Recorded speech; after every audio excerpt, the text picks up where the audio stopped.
Hey everyone, this is Professor Hayes, and I'm just going to kind of wing it for you guys to give you some type of lectures that actually I usually don't do for my online class, but I just figured with the SEO, the more I can give you, the better you guys will be at it. Hopefully, some of you will take off with it because I seriously do not have any referrals to give any people that call me if they want an SEO person. Um, SEO is search engine optimization. It is being a specialist at getting your client on the first page of a search engine. And so we're going to go with Google right now, of course, because it's one of the biggest search engines. There are some meta search engines that actually, I'll try to find one. I'll pause it and try to find one really quick to see if they're still around. Okay, I'm going to pause. Okay, so what I did is I just did a Google search for meta search engines. And what meta search engines are, they're search engines that actually search all the search engines. So right here I see Clusty. I haven't used any of these for a really long time, but they do help you do some good SEO.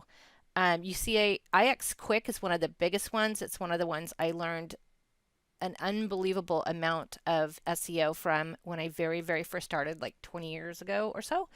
And so you can kind of see that a meta search engine is going to take all these different search engines. Oh, it doesn't have Google in here. That's interesting. Okay, that's probably why it became kind of obsolete.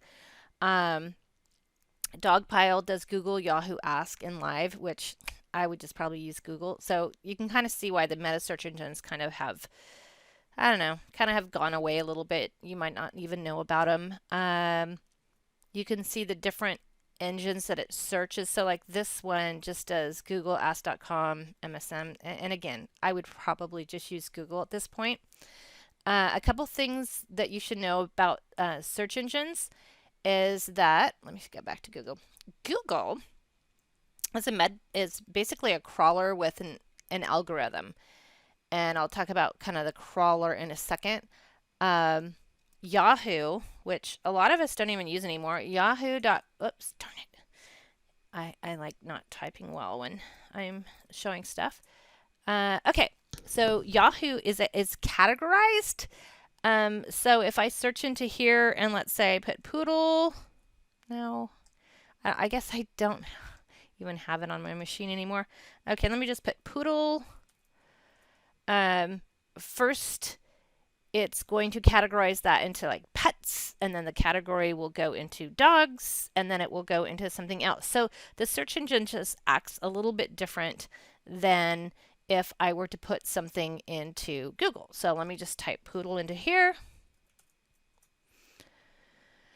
And we can see that we come out with a little bit of different things. And of course, if we look at a search engine, let's just look really quick. We see that just with the word poodle, we have 97 million results, I guess. We see that we have the top thing on here is akc.org. We see that we have, again, akc.org, and these are pretty big sites.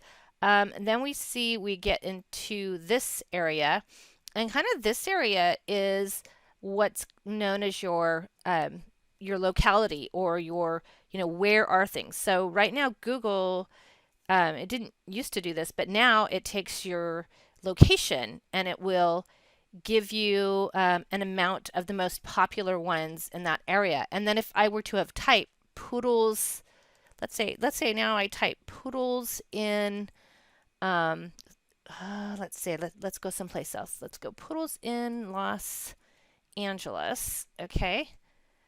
Then notice that now I get a complete different set here. So do you see how the location can be really important? So when you guys are making your sites or doing other things, placing a location is super important now in the Google algorithm of trying to get them up there.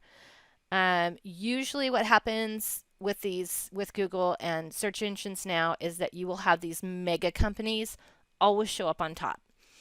Yelp, some of the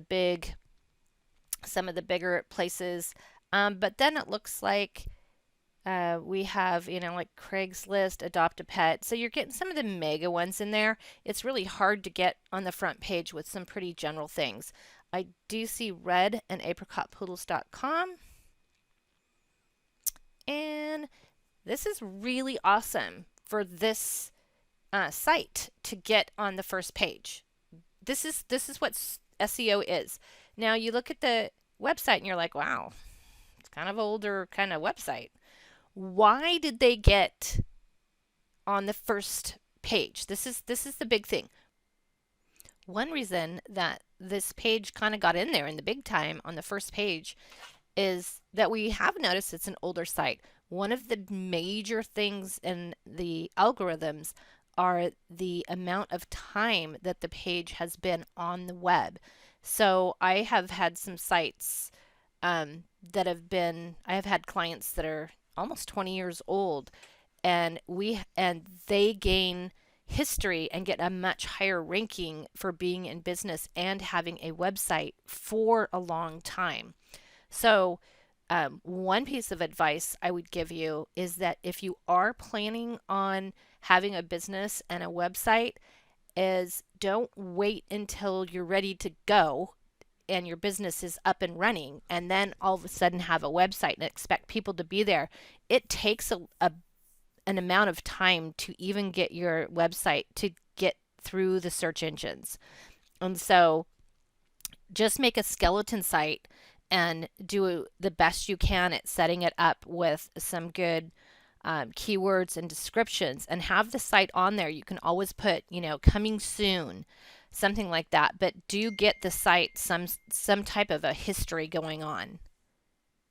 Why? And this is how you have to, you kind of have to teach yourself this, and you have to do your research in whatever niche that you are trying to get in. So basically what you do is you put in the words you think someone would search, and then you see what shows up on top. And like I said, you kind of have to skip the major things like the Yelps and blah blah blahs and see who gets up top. Why does this page get up top? Let me show you. Number one, the very highest ranked thing in an algorithm is the URL. So this URL has the word poodle in it. It will automatically get a higher ranking because in the URL it has the word. Okay, so if you guys are writing notes, the top thing is the URL. Okay, then the next thing is the actual tab. So the tab, I don't know if you guys can see because I don't know if my page goes up high enough. Let me go. Let me see if I can move this. Oh, I did. Okay. So you can see right here the tab, toy, poodle, breeder, and AKC puppies for sale, Los Angeles, California. So whoever was doing this in terms of SEO, this is extremely important. This is called the title. In terms of your HTML, and I'll show you where it's at. The title gets the next highest ranking. So you want to title every page with some smart words, and you want to have keywords in it, and you want to have the location in it. So this is key right here.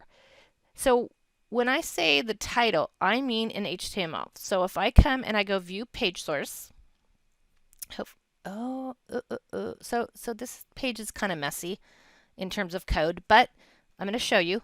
So this is an older site. So this code, all this code right here is super, super messy, and we're just, it's what it was when they made the page. Oh, and it could be a really old site. Looks like maybe it's a WordPress site, pretty old one. Anyway, okay, so let's look. So here is the title. Do you guys see right here? The title, what is between these two codes, is what's going to show up in that tab. And again, this is super, super important. We have right here, we have the HTML, and then we have your head. This head starts here. This is super messy code, you guys. But then let me see where that head ends. Down here someplace. Yeah, this is super messy. So I'll just show you real quick on this one. Go to another one. Okay, so we see that in our meta, so we have meta tags. So if we're coding in HTML, which some of you might, then the meta tags are super important. So right now, even though this code is super scrappy, we have our meta tag that's a description, and we have fancy poodles, AKC breeder offering apricot poodles, blah blah blah. Oh, and this one they were probably in. Oh, see, Los Angeles, San Francisco, California. So if someone put San Francisco, that would be something else. Then it has the keywords, and it has keywords right here. And you can see a bunch of poodle in there.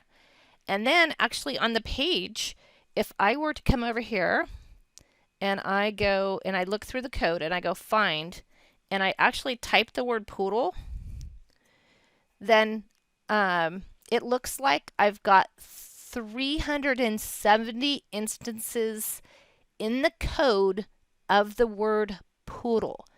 So again, that is extremely important. You don't want to cover your bases just in the title or the URL or the meta tags. You want to have that word in your content. So when people type content and they have content writers, this is a huge thing. You want to have the keywords all over the page. So you can see all over the page here. And when a search engine searches, that's what we call a crawler, and you think of the web and a crawler, and you think a spider crawling through the web, it is crawling through and just taking note of how many instances that the word is on the page. A computer does not know how to read anything but text. And so see how this right here, thumbs Christina. I'm just going to show you example. .jpg. That is a photo. So I will continually tell you guys to name your photos smartly. That's probably not even a word. Name your photos with SEO in mind. Don't just leave them image 564.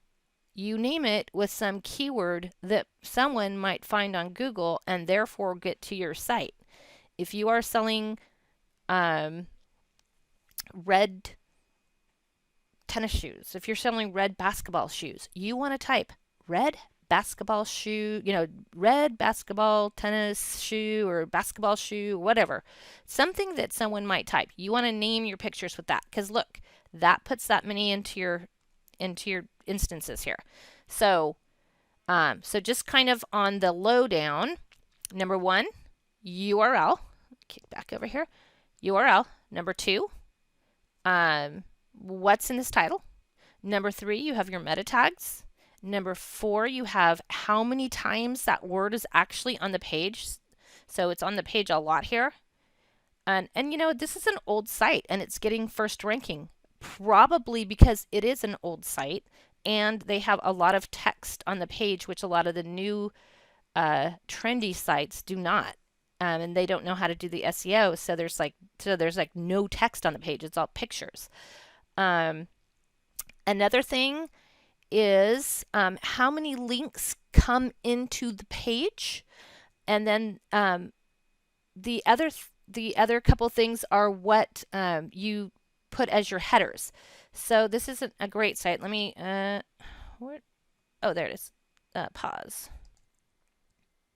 Okay, I actually didn't find something that I liked, but I did find this. Okay, I'm just going to go with this. HubSpot is a really awesome place to research. I read this a lot. The Google ranking factors and how they do the algorithms, it's ever changing. There are a few things that are pretty solid, but this gives a good summary, not even summary, it's pretty in depth.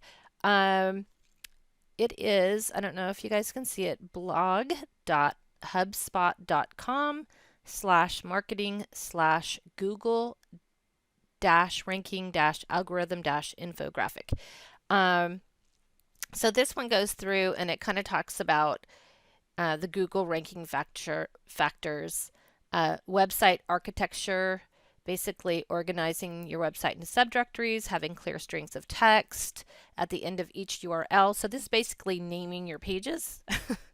So kind of this, your website, produce, how to grow tomatoes, naming that website. What are each page named, the URL. Domain security, This you'll get into when you're doing secure websites.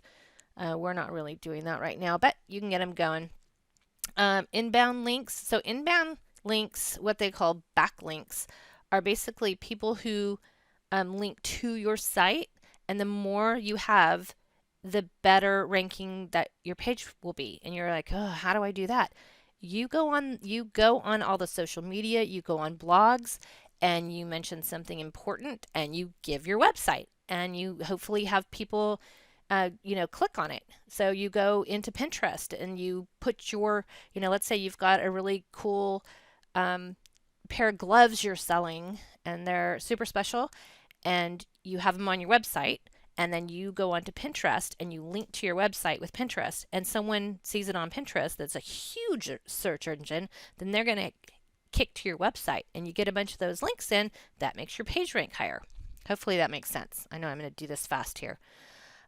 Topic authority, very important. Topics are the bread and butter of your Google ranking. They help lay the foundation. So basically, if your topic covers what the intention of the keywords are trying to do. So let's say this website has 20 articles all about garden pest. By now, Google knows this website is probably an authority of pest prevention. They are going to give you a higher ranking. Keyword intent, crucial. So again, the keywords, we've kind of covered that already. I didn't find a good example for you guys, but that's okay. We're going to keep it going here. Content structure. So again, major tiebreaker when ranking content, more competitive keywords. Good content structure includes a variety of headers and subheaders. So basically what this means is when you guys, when you're making the content of the web page, that instead of just using the default paragraph, you need to use the header 1, header 2.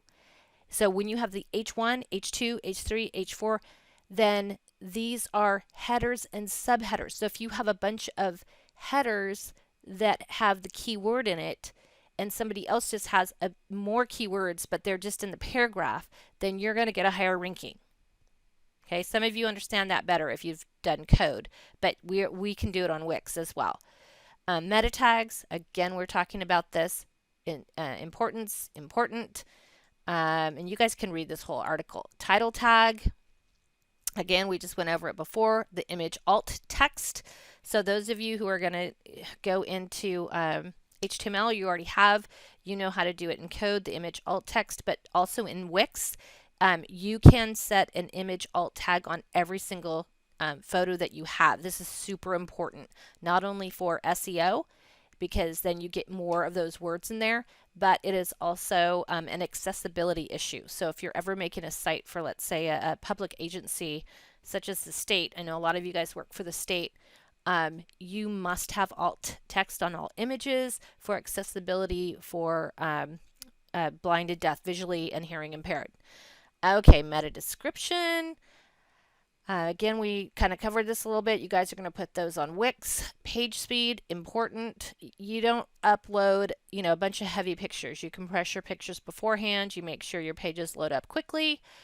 And if you guys go to this page, they have Google's 200 ranking factors. If you're going to be the SEO expert, this is what it takes. You just basically put your time into research and learning how this works. So I've given you kind of some simple things to go on in terms of page ranking.